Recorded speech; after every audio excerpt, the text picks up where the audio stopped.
Welcome back to the Deep Dive. Really glad you could join us today. We're about to jump into a topic that, well, touches pretty much everyone, especially if you're curious about life over in Germany.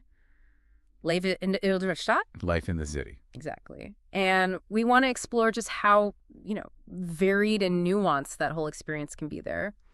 So for our deep dive today, we've gathered three really compelling sources, three personal stories. Mm-hmm. First up, there's Jonas.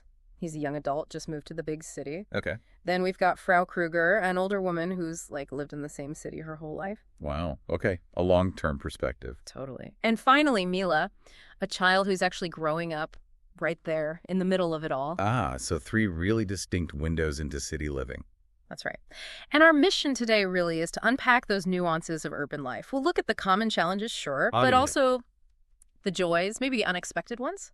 And crucially, we'll be highlighting some of that rich German vocabulary people use to talk about it all. So this deep dive, it's really perfect if you're working on expanding your German, maybe around that B1, B2 level. Mm-hmm. Offering these different perspectives, well, we hope it leads to some valuable insights, maybe a few aha moments about German city life. Absolutely. And, we're going to really zoom in on those specific German terms that pop up in the stories. Yeah. We'll break them down in context so your understanding of city life in German becomes, richer. It's more than just knowing the word, right? It's the feeling. It's the context, exactly. Okay, then. Let's unpack this. So let's start with Jonas. His story kicks off right after he finishes his Abitur. That's the German high school diploma, basically. Right. And he makes this huge leap from a Kleinstadt, a small town, to the Großstadt, or you could even say the Metropole Berlin. Can you just imagine that shift? Oh, cute. He says he felt nervös, aber auch voller Vorfreude. Nervous, but also full of anticipation. Yeah. Such a relatable mix, isn't it? That nervous excitement when you're making a massive life change like that. It really is. And those first impressions Jonas had, they are, incredibly typical for someone coming from somewhere smaller. How so? Well, he talks about exploring the Stadtzentrum, the city center, and the Innenstadt, the inner city area, and just being amazed by the Hochhäuser, those high-rise buildings, the skyscrapers. Right, and the crowds. Exactly, experiencing that busy Fußgänger zone, the pedestrian zone. It tells you immediately that a big German city, a Großstadt, is often defined by its density, its height, and that, intense public life right at its core. You're thrown right in. You really are. No easing into it. But here's where it gets really interesting, I think.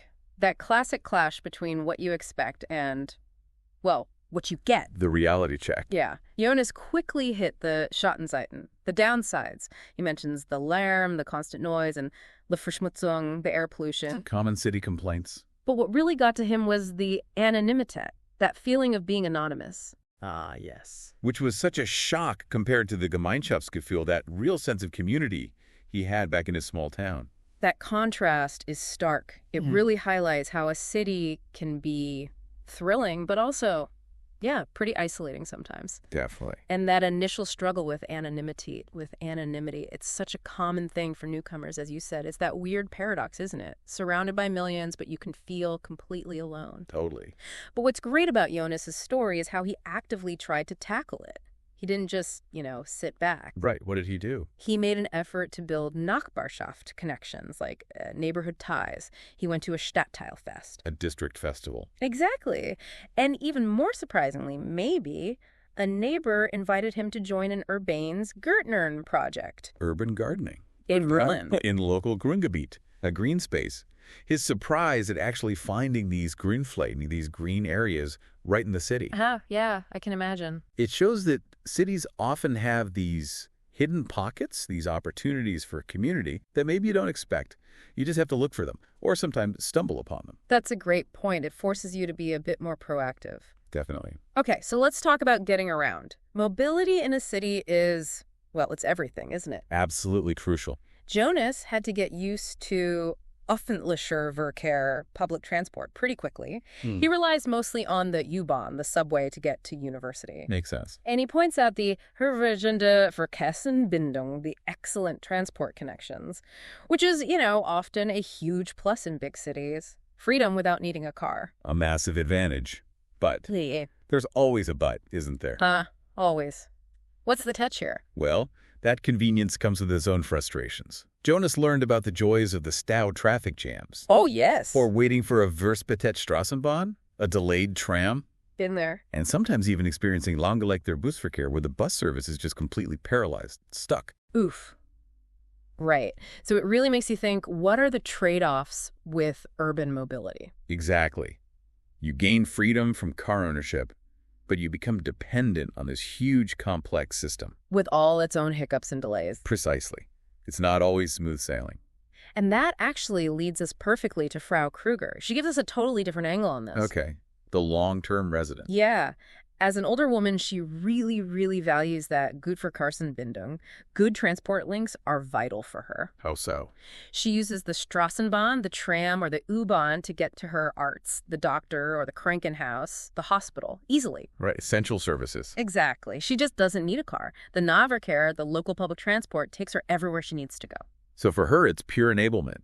It enhances her independence. Totally. It shows how good public transport can really boost quality of life, especially for older residents. But then for contrast, think about Mila's father. Ah, right. What's his experience? He's younger, presumably drives more, and he really struggles with Parkplatzsuche, the endless search for a parking spot whenever he goes into the Innenstadt. Oh, the classic city nightmare. Finding parking. Isn't just a huge frustration for car owners. And then there's Mila herself. Yeah. She wants a Fahrrad, a bicycle, but her mom's worried because the Fahrradwege, the bike paths, don't feel safe enough. Ah, another common urban issue, safety for cyclists.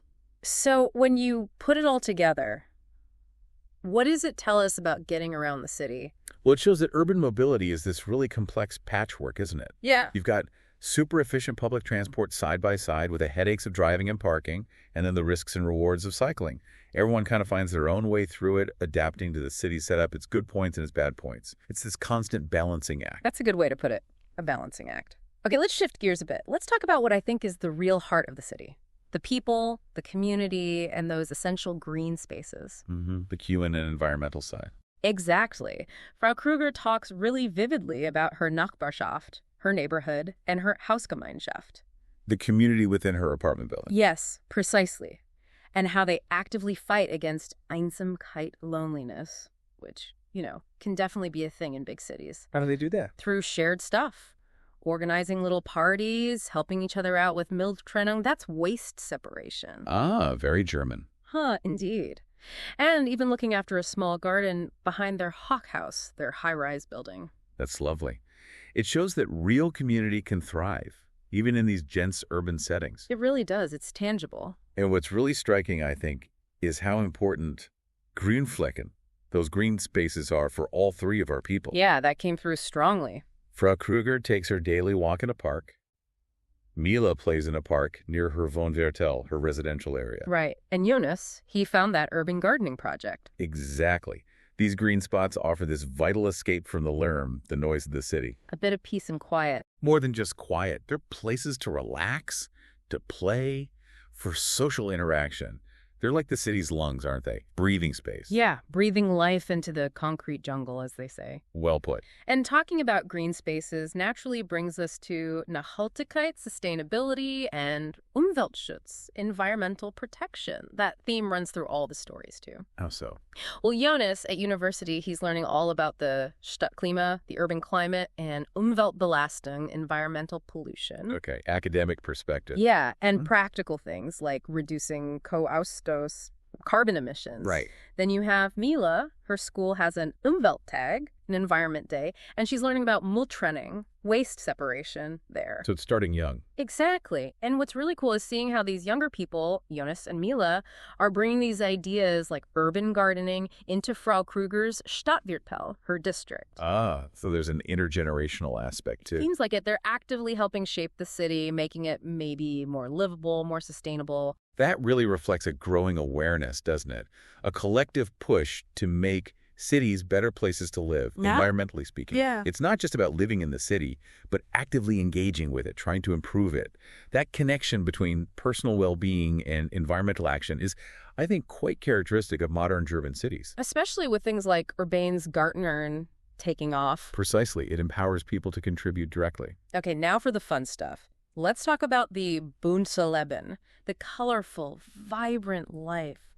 The Kulturangebot and Freizeitangebot. The cultural and leisure activities, yes. Jonas just lists endless possibilities. Theater, obviously, museums galore, cinemas, bars, clubs. The Nachtleben, the nightlife in Berlin especially, is legendary. Oh, absolutely. Something for everyone. 247 almost. But it's not just for the young. Frau Kruger, even though she's older, she still really enjoys going to the theater, the museum, and the Bibliothek, the library. That's great. And she especially appreciates the Kostenlos and Gebote, the free events like Vorlesestunden, reading hours at the library. That shows real accessibility, doesn't it? Culture isn't just for those who can afford expensive tickets. Exactly. The city's pulse caters to everyone. And Mila's experiences sound pretty exciting, too. Yeah, tell us. She talks about a school trip to a museum, go to the theater with her dad, Nice. and even finding a book about Stadt, urban climate, at the Bibliothek. For her, the city is just nie langweilig. Never boring. I love that. It really paints a picture, doesn't it? The cultural scene in German cities genuinely offers something for all ages. It's a massive part of the appeal. Constant discovery. Learning, entertainment, growth, it's all there. But we also have to touch on the Schattenseiten again. Those downsides that both Frau Kruger and Mila bring up. Right. It's important not to romanticize it completely. Frau Kruger mentions concerns about rising Kriminalität crime and feeling a bit less safe in the evenings than she used to. A common concern, especially for older residents. And both she and Mila notice the soziale Ungleichheit, social inequality.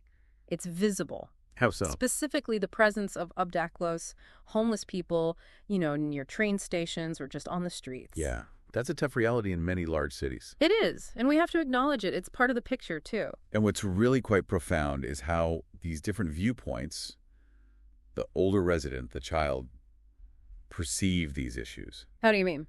Well, for Frau Kruger, maybe it's more about safety, dignity, a change from the past.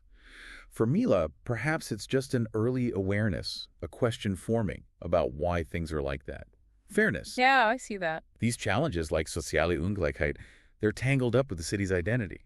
They remind us that a city isn't just shiny buildings and culture. It's also complex human lives, struggles, and all. Exactly. Acknowledging that is key to really understanding urban life in Germany. It's the other side of the coin to all the opportunities. Wow, okay. That really was a deep dive. So let's try and bring it all together. Let's synthesize. We have Jonas, his journey from being nervous to really embracing the tempo, the pace, and the Vielfalt, the diversity of Berlin. It's a story of adaptation, right? Absolutely. Finding his feet. Then Frau Kruger, with her incredibly deep connection to her Stadtviertel, her neighborhood, despite all the changes.